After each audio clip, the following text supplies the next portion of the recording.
Et bonjour tout le monde et bienvenue à un autre épisode de Sur le top de la sécheuse. C'est les deux mains de Dr. Jean Bonnius qui vous disent bonjour, bonsoir ou bonne nuit.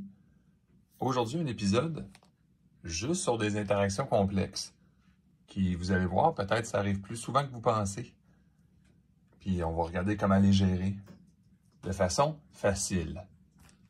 Si vous êtes encore intéressés, restez en ligne.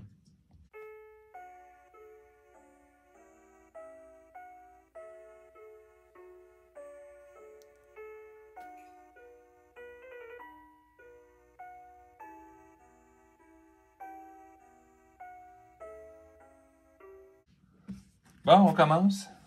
Vous allez voir, je vais faire ça de la façon la plus fun possible. Des interactions de trigger, ça vous est déjà arrivé, je suis certain, ou vous n'en avez même pas rendu compte.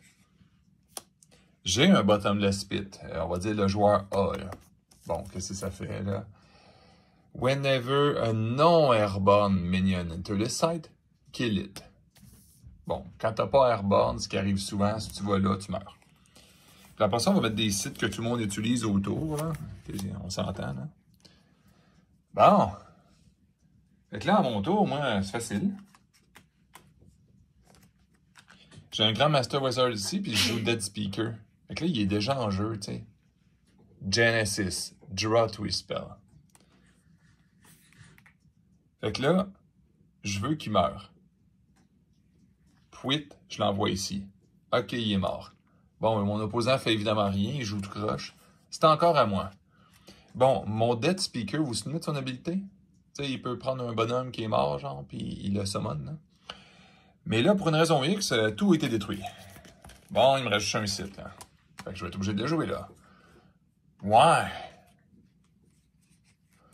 ben, il va-tu mourir ou pas? Qu'est-ce qui va arriver? Je vais le mettre ici. Ce qui est sûr, c'est que mon Dead Speaker va l'éliminer à la fin.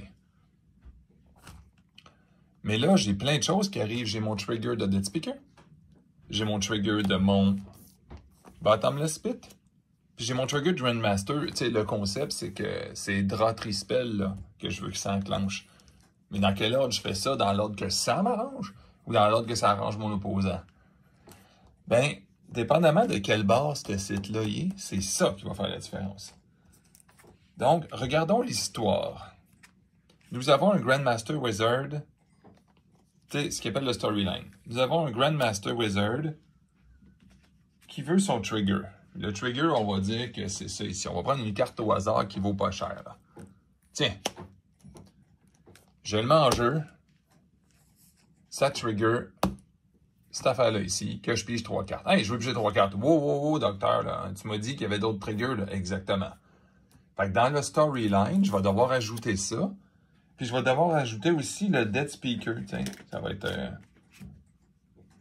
Bon, j'aurais dû le sortir, hein, le Dead Speaker. On va le sortir parce que sinon mon exemple va être difficile à suivre à un certain point. Si j'exagère pas sur la présentation des avatars. Bon, en plus j'en ai en plus, fait que on chialera pas là. Ils sont pas très loin. Ouais, ben tiens. J'ai Dead Speaker à mettre en quelque part là-dedans. Fait qu'ils se font tout en même temps, là? Ouais. Bon, là, vous allez m'excuser. Je pense que, vu la quantité que j'ai, je vais devoir changer l'angle de caméra. Ça va donner mal au cœur, là. Boop! OK, on commence. J'ai mon Grandmaster ici. J'ai 3 triggers à faire. Ben, regardez dans quel sens il est, le site. Il est à moi. Parce que mon opposant a toujours priorité sur les triggers pour les mettre où est-ce qu'il veut. Mais comme en dernier, tu sais. Fait que moi, je suis le premier joueur, donc je les mets, dans le fond, de la façon que ça fonctionne, là, je mets mes affaires, je mets tous mes triggers ici, puis là, je décide dans quel ordre moi je les mets.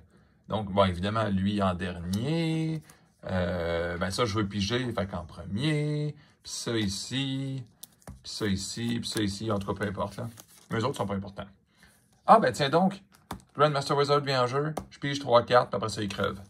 Ben tiens donc, ça, c'est agréable. Puis en passant, là, j'ai donné peut-être un mauvais exemple. Je ne serais pas supposé de le montrer là. Il y a une exception qui fait qu'il crève vraiment ton bonhomme. Là. Mais le concept, c'est le trigger, OK? Je ne veux pas embarquer dans trop d'exceptions aujourd'hui. Là, on va changer de quoi?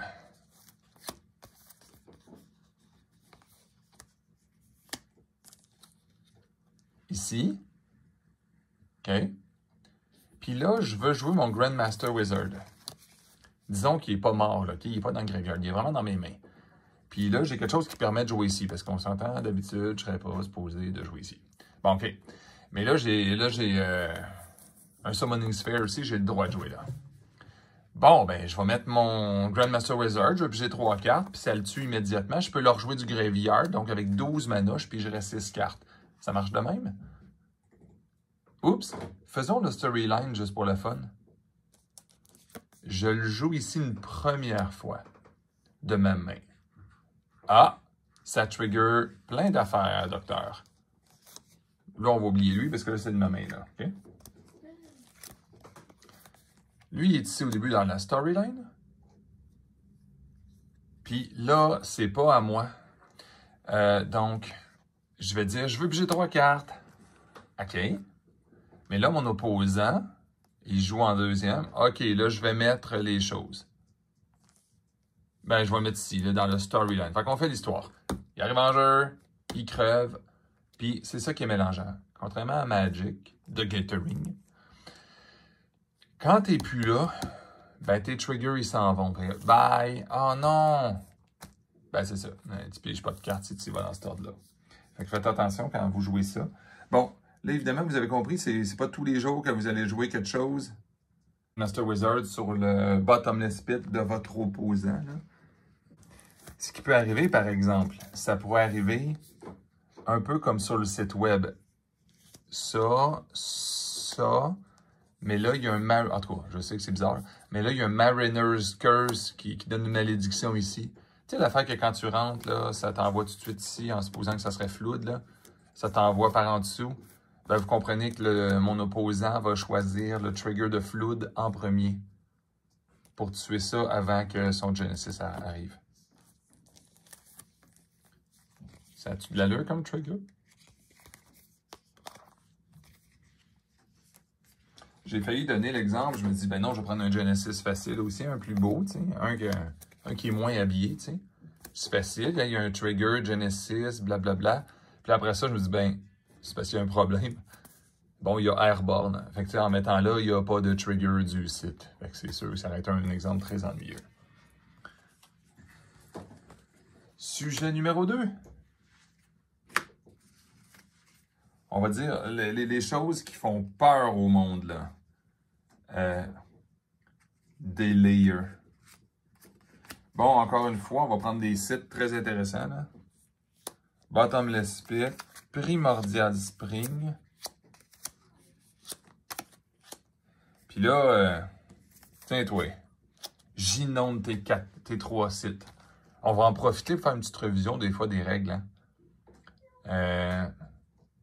Vous savez qu'inonder, ça fait pas grand-chose dans la vie. Hein. Si tu fais juste ça, là, ça fait juste rajouter une goutte d'eau, hein, dans le threshold. Puis ça fait que tu pourrais drown si quelqu'un joue drown. Mais tu drown pas juste parce que tu inondes.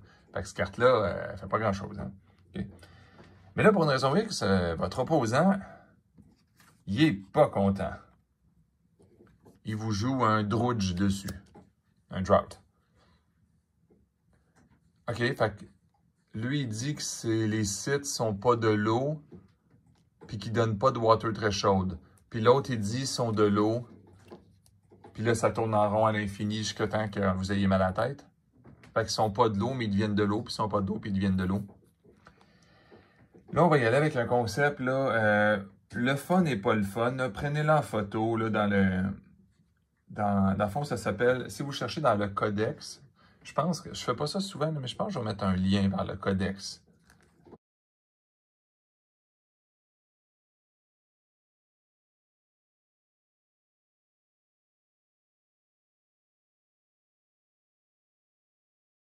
De Sorcery, qui est vraiment pour les interactions plus complexes. Ça s'appelle en anglais des ongoing effects, donc des effets permanents. Il y a un ordre à ça de 1 à 8. On arrive avec ces deux affaires-là, un par-dessus l'autre, que ce soit le même joueur ou non qui l'ait joué, c'est même pas si important que ça, cette fois-là. Fait que c'est l'effet numéro 5. Parce que là, on ajoute des habilités. Dans le fond, j'ajoute flood, ça ajoute de quoi? Puis j'en enlève. Drought. On va y aller en ordre. C'est-à-dire que les deux, on ne peut pas dire... Normalement, les effets permanents se font de 1 à 8. Le problème de ces deux-là, c'est qu'ils jouent les 2 à 5. Fait que les deux, encore une fois, se calculent en même temps. Mais on va les séparer par la dernière séparation qui existe, c'est-à-dire le plus vieux se joue en premier. Toi, tu t'es joué en premier, tu inondes tout. Et moi, je te joue par-dessus. Je détruis, dans le fond, ton inondation. Non, on t'en donne plus de water. Le flood reste quand même en jeu. Tu sais, une enchanteresse peut s'en servir. Mais en soi, il ne se passe plus rien. Il ne fait pas d'effet. L'inverse est vrai aussi. Les deux mêmes cartes jouent au même endroit, mais dans cet ordre-là. Au début, j'assèche tout. Ce n'est plus des water sites. Puis après ça, je les inonde. C'est des water sites.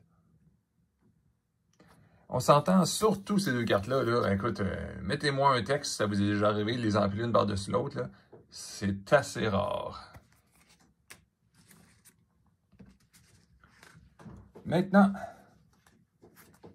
une interaction que je vois beaucoup plus souvent que j'aurais voulu. Puis, je vous le dis, c'est jouer souvent tout croche. Puis les gens ne comprennent pas, puis ils ont de la misère à se protéger contre parce qu'ils n'ont pas compris. Bon, de façon très suspecte, quelqu'un a mis Tawny, mais là, je ne l'ai pas, là, en tout cas. C'est un Grand Master Wizard. Il a déjà fait son trigger, mais il ne faudrait pas qu'il soit là. C'est vrai, sinon il va tomber dans le trou. Bon, là, il est ici. Il est untapé. Un tour passe, on s'en va au tour numéro 5. Enfin, parce que là, on est au numéro 4. Au tour 5, c'est encore au joueur A à jouer. Le joueur A dit, ben c'est facile, je vais shape-shifter. Une allied mignonne essaye de se transformer. Tu regardes les 5 prochains spells, tu peux choisir un minion à travers ceux-là. Tu peux, hein, si vous ne voulez pas le transformer, vous pouvez ne pas. Tout le reste s'en va au bottom row 2. Qu'est-ce qui se passe quand on joue ça? Puis ça, là, je vous dis, là, ça devrait vous arriver souvent, parce que c'est une carte qui est jouée. Peut-être pas en tiers 1, mais que ça se joue.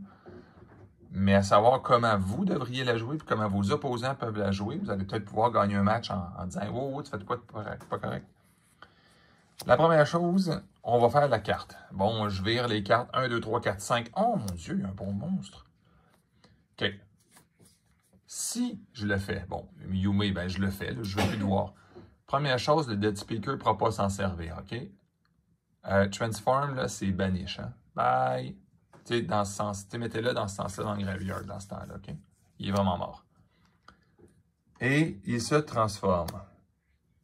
Hey, docteur, je vais faire son Genesis, je pige une carte. Non. Hey, ben, wow, là, c'est quoi ton problème? Ben, Genesis, c'est quand tu rentres en jeu. Lui, là, il s'est juste transformé en cette affaire-là. Il n'est jamais rentré en jeu. Donc, il n'y a pas de Genesis.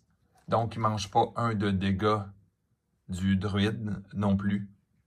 Donc, il y a plein de choses qui ne triggerent pas. Tout ce qui fait trigger, ça ne trigger pas. La plupart du temps. Aussi, il n'y a pas Summoning Sickness. On va le virer de bord, là. Le joueur B qui contrôle le pit. Je vais attaquer le pit. Haha, surprise, tu ne pouvais pas savoir. J'attaque le pit. T'es faite. Puis là, il se met à pleurer. Voilà. Ah non, mais t'as pas le droit, il y a Summoning Sickness. Je vais répéter, c'est le même monstre que tantôt. J'ai vu de l'abus aussi. Faites attention. Regardons qu'est-ce qui n'est pas correct. Je vais rejouer quelque chose de semblable. Je vais vous laisser un gros 3 secondes de réfléchir. Bon, Grandmaster Wizard qui est là depuis le tour 4. Nous sommes au tour 5. Drôle de scénario, hein? On dirait que ça se ressemble. Shapeshift.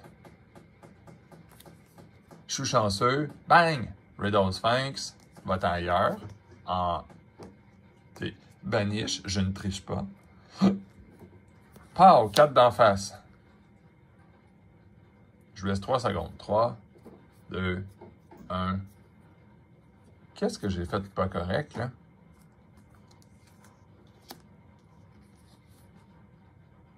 On va le faire plus lentement. Shape Chief. Non, pas dans ce sens-là, docteur, pas au ralenti. J'ai mon bonhomme tapé ici. Je le transforme en Riddle Sphinx untapé. Wow, comment ça, tu le transformes en Riddle Sphinx untapé? Il respecte les conditions de l'autre. Ah, OK. Je le transforme. Je vais devoir attendre un tour avant qu'il se passe quelque chose. Ça ne dédouble pas un personnage. Ce n'est pas un bonhomme qui frappe un site d'ennemi, qui se fait transformer, qui refrappe le site ennemi. Il est tapé. Ça a de l'allure, hein? Ça, on va voir ça un petit peu plus souvent que le flood versus le drought. Ben écoutez, c'était juste un gros 15 minutes aujourd'hui.